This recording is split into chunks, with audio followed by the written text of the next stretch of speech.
Hello friends, today we're talking about routines and why they are so helpful. In fact, I've entitled this video Routines for the Win because, as you may know, that's what I call an area that you've decluttered. If you've decluttered something and you only have things in there that you need, want, or love, and you can go look at that spot, whether it be your closet or a shelf or a drawer, doesn't matter. You get to look at that organized spot that has everything in it the way you really want, and you know where everything is. That's called a win. So you get to look at that and feel that feeling of, and then know that this is going to be multiplied many, many, many times throughout your home, and your whole home will make you feel that way at some time in the near future. So routines for the win. That means a routine is something that you do every day. And you know, I talk about how hard it can be to chunk it out into little parts, but that's what happens in the beginning. You have to have it in little steps so you remember what happens. So for example, the morning routine has, 10 steps. Get up and get dressed is a step. Make your bed, brush your teeth, wash your face, moisturize your skin and put on makeup, fix your hair, swish the toilet, wipe out the sink, put your dishes away, make breakfast. Those are all steps. So boom, boom, boom, boom. And until it becomes a habit, it's not going to serve you. And so it's not going to be a win. It will be a win when you do it over and over again, and instead of being chunked out, it's serving you. It's doing its thing. So you're going to, because good habits serve you, bad habits you serve. Remember that. All right, so routines. We're going to get these routines down. So you're going to do your morning routine every single morning. You're not going to skip anything. If you skip anything, what are you doing? You're creating a bad habit to skip that thing. I'm not talking about perfectionism, although you do need to do everything on the list. You just need to do it to the best of your ability. And if the best of your ability is not so good one day, that's okay. You did it to the best of your ability. So let's take, for example, making the bed. So normally maybe you make the bed nicely and you put your pillows on it. And you make sure, there's no wrinkles or anything in it, and it looks really beautiful. And then some days you just don't feel up to it, and you just pull the spread up, put the pillows at the top, give it a yank or two, and go on. It's okay. I call that a placeholder.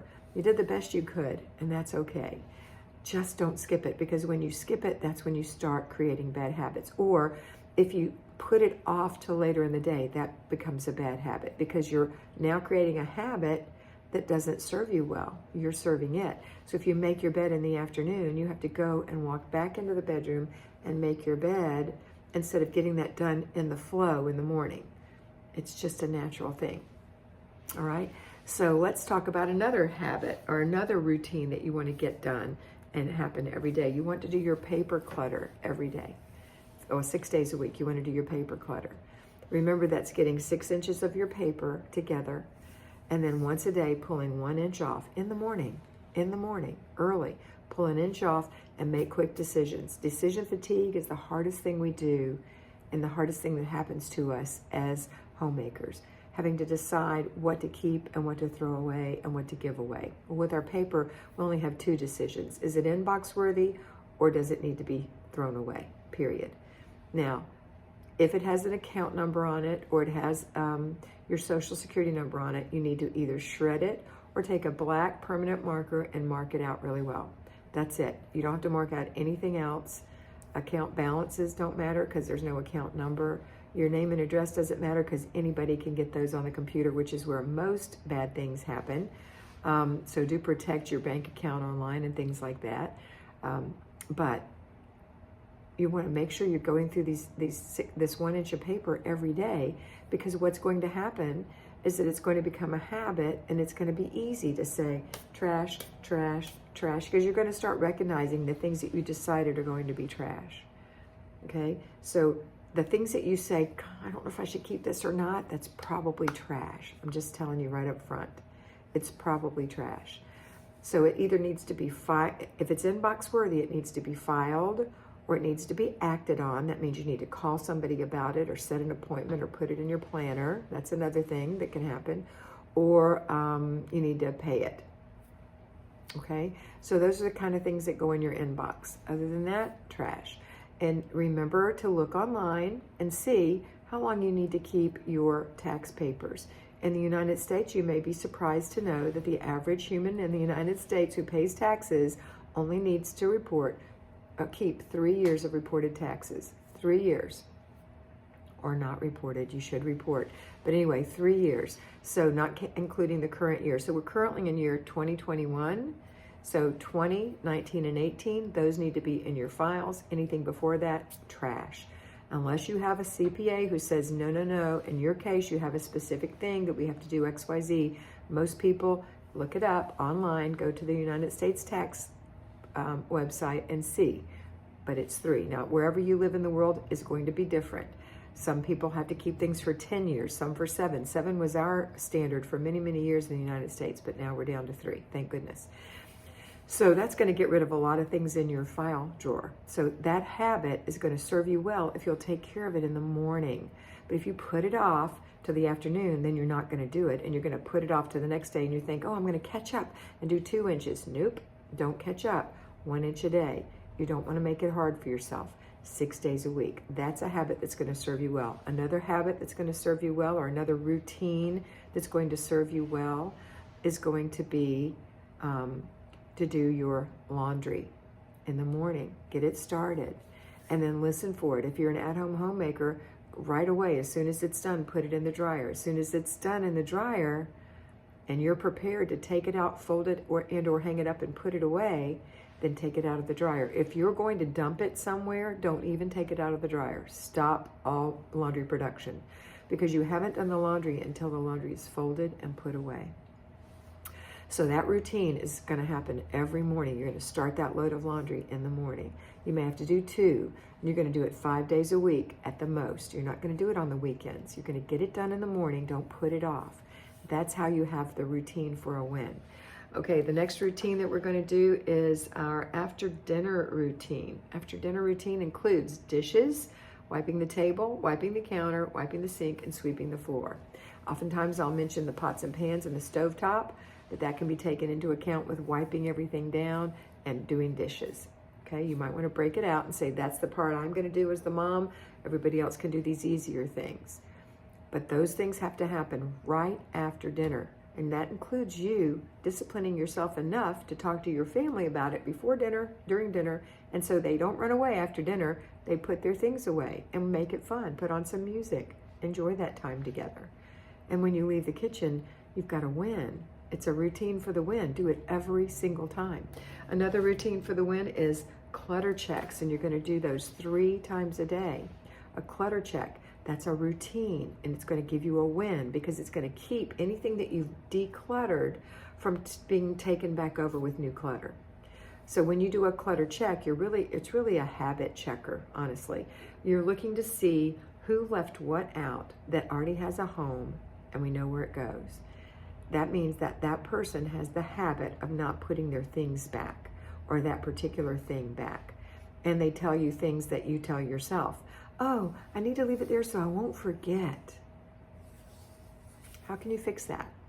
Well, for you, you can put it in your planner. If you want to remember to work on the crocheting tomorrow afternoon, put it in your planner. So you can look and say, oh yeah, I got to work on that throw that I'm making. For your children, tell them to put it up, make yourself a little note and put it on their mirror, or keep it in their little planner that they can have. Get them a little planner. They don't have to have a big fancy one. But if they're afraid they're going to forget, then they need to have their sidetracked person. They need a tool. So they need a little tool. So get them a little planner, nothing major, and show them how to use it. When you're done, if you're afraid you're going to forget, put it in your planner. That goes for everybody in the house. And that will really help you with the win on that routine. Okay, also you have children that are babies, little children, that dump their toys on the floor. That's 4 times a day, and that's going to be a win for you. 4 times a day, the toys all go back in a container. They don't go back into their special boxes and shelves, just go into a container, because a baby or a young child who's dumping toys is doing it because it is a form of learning.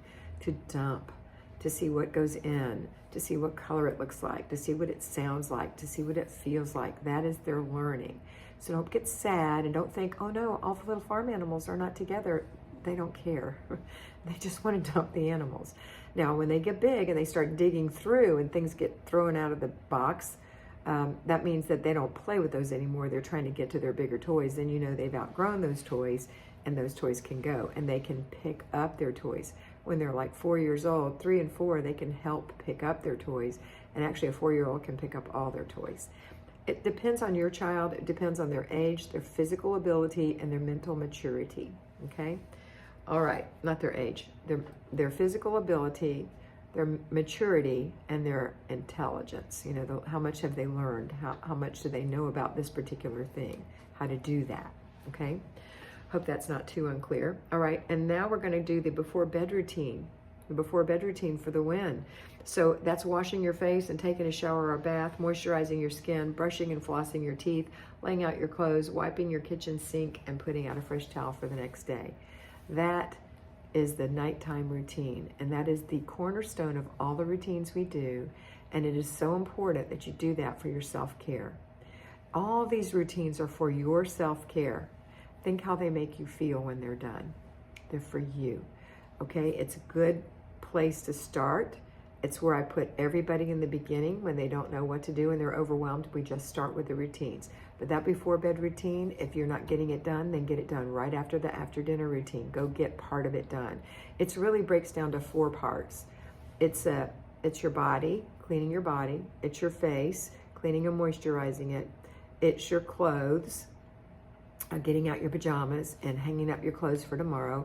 And then the last part is your oral care, which is just your teeth, and so brushing and flossing your teeth. Now you also, I'm sorry, it's 5 parts. You also have the kitchen. So you want to do that last little bit in the kitchen to make sure you don't forget to turn on the dishwasher with soap in it, or hand wash that last glass or dish that was put in the sink, so that when you come into the morning into your kitchen, it's going to sing to you, okay? And it will. It feels so good to walk into a clean kitchen in the morning. That's for you. That's a win. So when you do these things over and over again, right now you might have to write them down and read them, and that's kind of chunking it out, but you do it over and over at the prescribed time in the order that we're talking about. Pick an order that works for you and do it over and over and over again over a 90-day period, and it will become a win, and it'll become a habit that works for you. All right, that's it for today. I hope you have a wonderful day, and always remember to be beautiful, because you are beautiful.